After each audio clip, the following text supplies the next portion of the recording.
हरे कृष्णा, राधे राधे। नमस्कार दोस्तों, आप सभी का दिन शुभ और मंगलमय हो। आज आषाढ़ मास की अमावस्या तिथि है। कुछ स्थानों पर इसे हलहारनी अमावस्या के नाम से भी जाना जाता है।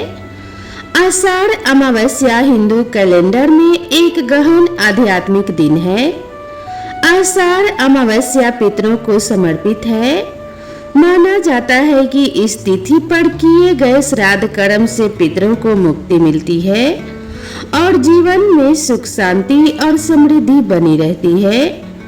यह तिथि उन लोगों के लिए भी विशेष महत्व रखती है जिन्हें अपने पूर्वजों की मृत्यु की तिथि पता नहीं है। ऐसे में इस दिन दाने पुण्य, पितृतर्पण और पिंडदान जरूर करें। इससे कुंडली में पितृदोष शांत होता है। भगवान श्री कृष्ण ने कहा है कि आषाढ़ मास की अमावस्या की कथाओं को सुनने से मनुष्य के सभी पाप और संकट दूर हो जाते हैं तथा उनकी मनोकामनाएं पूर्ण होती हैं। तो आज हम आपको सुनाने जा रहे हैं आषाढ़ अमावस्या की बड़ी ही दुर्लभ कथा। अतः इन सभी कथाओं को बड़ी ही श्रद्धा और प्रसन्न चित्तमन से पूरा जरूर सुनिएगा। कथा में आगे पितरों को प्रसन्न करने के लिए भगवान श्री कृष्ण और पक्षी राज गरुड़ से जुड़ी कथा भी सुनेंगे, जिसमें हम जानेंगे कि क्या परलोक से किसी ने पृथ्वी पर आकर श्राद्ध में भोजन करते पितरों को देखा भी है। अमावस्या की व्रत कथा को सुनने से हमारे पितर बहुत ही प्रसन्न होते हैं और हमारी सभी मनोकामनाएं पूर्ण होती हैं। तो आइए भगवान श्री लक्ष्मी नारायण जी के चरणों का ध्यान करते हुए इन कथाओं को सुनते हैं। पौराणिक कथा के अनुसार एक साहूकार के 7 बेटे और 7 बहुएं थी तथा एक बेटी भी थी। साहूकार के घर रोज एक जोगी आता था जिसे साहूकार की बहू भिक्षा देती थी। उस जोगी को जब साहूकार की बेटी भिक्षा देने आती तो वह उससे भिक्षा नहीं लेता था और कहता था, तेरे भाग्य में सुहाग की जगह दुहाग लिखा है। लड़की को उस जोगी की यह बात बहुत बुरी लगती और एक दिन वह अपनी माँ से रोते रोते जोगी की बात बताती है। सारी बात सुनकर माँ कहती है, कल जब जोगी आएगा तब मैं सुनूंगी कि वह क्या कहता है। अगले दिन फिर जोगी आता है तो साहूकार की पत्नी छिपकर बैठ जाती है और लड़की जोगी को भिक्षा देने जाती है। जोगी उससे भिक्षा नहीं लेता और फिर वही बात दोहराता है कि तेरे भाग्य में सुहाग की बजाय दुहाग लिखा है।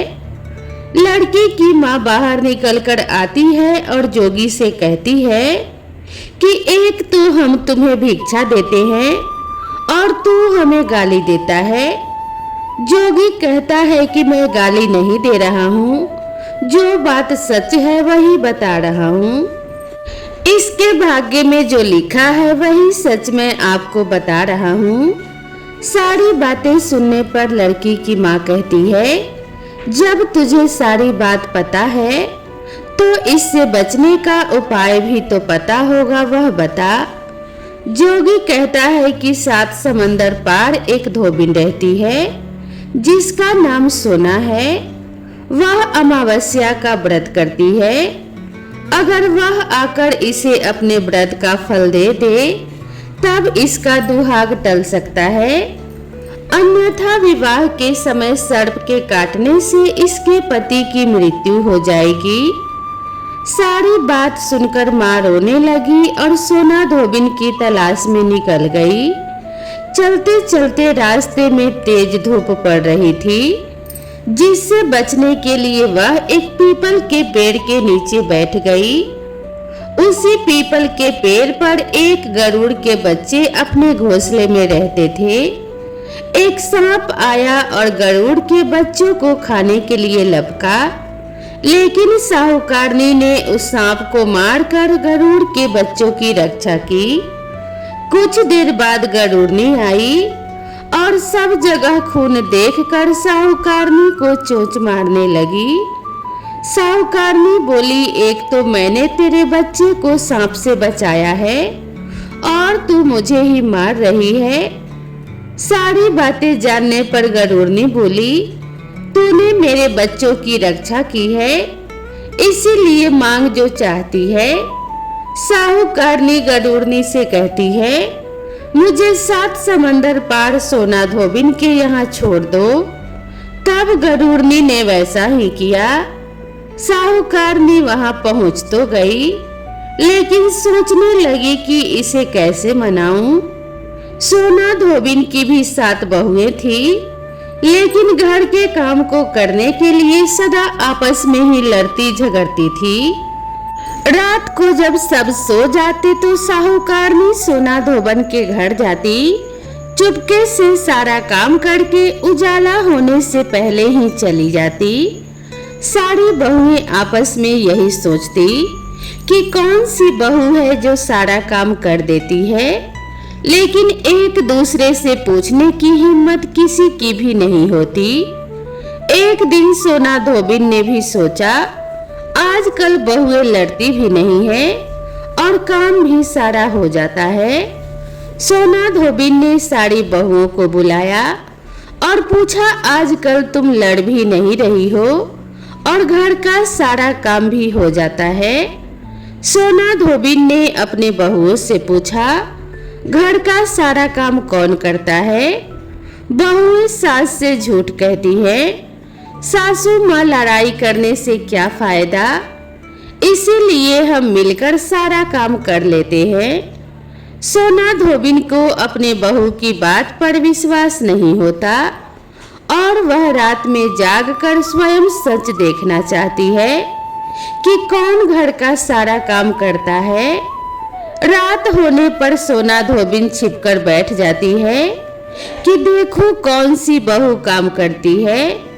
रात हुई तो वह देखती है कि एक औरत चुपके से घर में घुस रही है। वह देखती है कि उसने घर का सारा काम कर दिया है और जाने की तैयारी में है।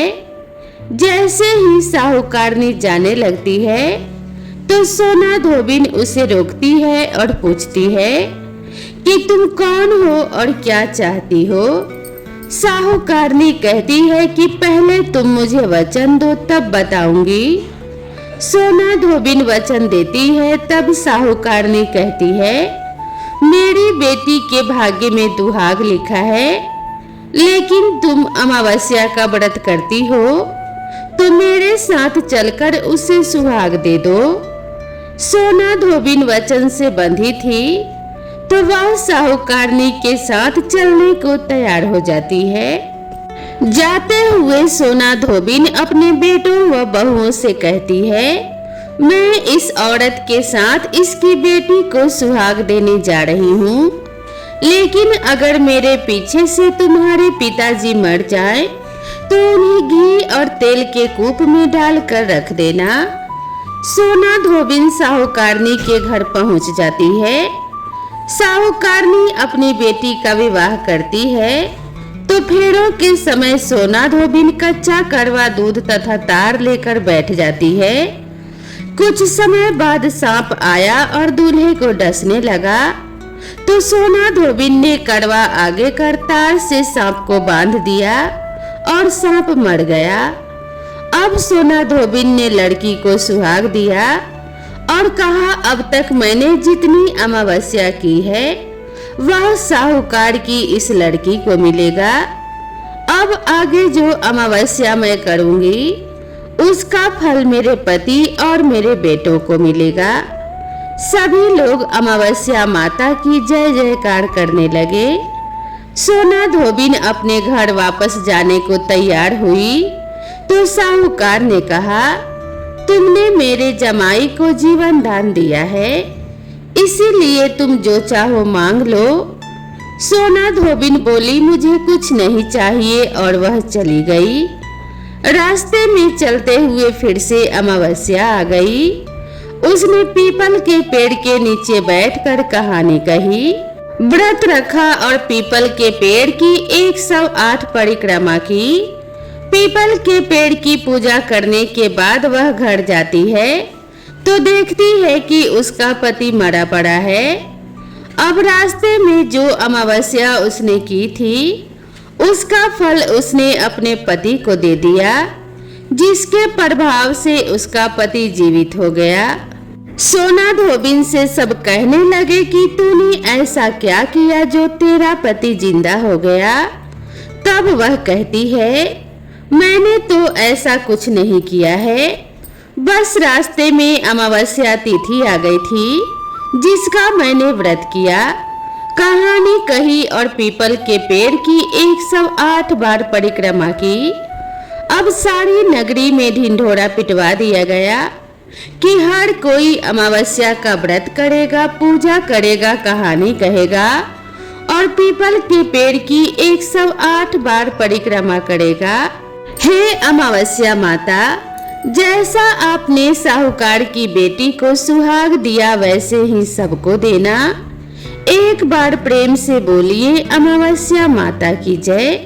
हे अमावस माता, इस कथा को कहने सुनने और हुंकारा भरने वाले सभी भक्तों के घर में धन्य धान्य के भंडार भरना, सभी की रक्षा करना और उन्हें सकुशल रहने का आशीर्वाद प्रदान करना।